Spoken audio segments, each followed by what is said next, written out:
ਕੁਝ ਸਾਡੇ ਅੱਜ ਕੱਲ ਪਲਾਸਟਿਕ ਦੇ ਇਨਸਾਫੀ ਜਿਹੜੇ ਆ ਨਾ ਹਵਾ ਦੇ ਵਿੱਚ ਤਲਵਾਰਾਂ ਲਹਿਰਾ ਰਹੇ ਆ, ਬਲਕਿ ਚਲਾ ਰਹੇ ਆ।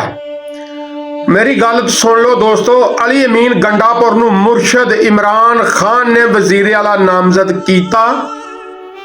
ਉਹਦੀ ਜਮਾਤ ਨੇ ਵੋਟ ਦਿੱਤਾ ਇਮਰਾਨ ਖਾਨ ਦੇ ਹੁਕਮ ਦੇ ਉੱਤੇ, ਉਹ ਵਜ਼ੀਰ ਆਲਾ ਬਣਿਆ। ਹੁਣ ਰਹੀ ਗੱਲ ਕਿ ਜਨਾਬ ਉਹ ਖੁਦ ਵਜ਼ੀਰ ਆਲਾ ਵਾ, ਇਸੇ ਤਰ੍ਹਾਂ ਰਿਆਸਤ ਜਿਹੜੀ ਆ ਨਾ ਉਹਦਾ ਆਪਣਾ ਇੱਕ ਪ੍ਰੋਟੋਕੋਲ ਆ। ਤੁਸੀਂ ਮੈਨੂੰ ਕਈ ਤਰ੍ਹਾਂ ਦਲੀਲਾਂ ਦੇ ਵਿੱਚ ਹਰਾ ਸਕਦੇ ਜੋ, ਮਗਰ ਇੱਕ ਗੱਲ ਯਾਦ ਰੱਖ ਲਓ, ਸਦਰ ਨੂੰ ਸਦਰ ਮੰਨਣਾ ਪੈਣਾ। ਉਹ ਖਾ ਕਿਸ ਤਰ੍ਹਾਂ ਵੀ ਬਣਿਆ ਵਾ, ਵਜ਼ੀਰ ਆਜ਼ਮ ਕਿਸ ਤਰ੍ਹਾਂ ਬਣਿਆ ਵਾ, ਵਜ਼ੀਰ ਦਾਖਲਾ ਕਿਸ ਤਰ੍ਹਾਂ ਬਣਿਆ ਵਾ। ਜੋ ਅਸੀਂ ਚੰਦ ਚੜਾ ਰਹੇ ਹਾਂ, ਜੋ ਅਸੀਂ ਕਰ ਰਹੇ ਹਾਂ, ਇਸ ਤਰ੍ਹਾਂ ਤੇ ਬਹੁਤਾ ਮੁਲਾਕਾਤਾਂ ਰੱਖਣਗੇ। ਤੁਹਾਨੂੰ ਮਿਲਣਾ ਤੇ ਪੈਣਾ, ਕਰਨੀਆਂ ਤੇ ਪੈਣੀਆਂ, ਕਿਉਂਕਿ ਉਹਨਾਂ ਨੂੰ ਪਤਾ ਹੈ ਤੇ ਆਪਸ ਦੇ ਵਿੱਚ ਇੰਤਸ਼ਾਰ ਆ। ਰਹੀ ਗੱਲ ਅਸਦ ਕੈਸਰ ਦੇ ਬਿਆਨ ਦੀ, ਤੇ ਜਨਾਬੇ ਵਾਲੀ ਉਹ ਖੁਦ ਵਫਾਕ ਦੇ ਵਿੱਚ ਅਸੈਂਬਲੀ ਦਾ ਸਪੀਕਰ ਰਹਿ ਚੁੱਕਿਆ, ਤੇ ਉਹਨੂੰ ਪੁੱਛੋ ਕਿ ਤੂੰ ਓਪੋਜੀਸ਼ਨ ਨੂੰ ਟਾਈਮ ਨਹੀਂ ਸੀ ਦੇਣਾ, ਉਹਨਾਂ ਦੀਆਂ ਗੱਲਾਂ ਨਹੀਂ ਸੀ ਸੁਣਦਾ।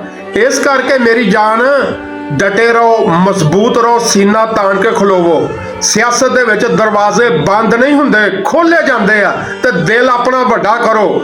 ਜ਼ੁਲਮੋ ਜਬਰ ਇਹ ਵੋ ਇਨਸ਼ਾਅੱਲਾ ਉਹ ਵੀ ਵਕਤ ਆਏਗਾ, ਉਹਦਾ ਵੀ ਹਿਸਾਬ ਹੋਏਗਾ। ਪਰੇਸ਼ਾਨ ਨਹੀਂ ਹੋਣਾ, ਜੋ ਮੁਰਸ਼ਦ ਨੇ ਕਹਿ ਦਿੱਤਾ ਸੋ ਕਹਿ ਦਿੱਤਾ।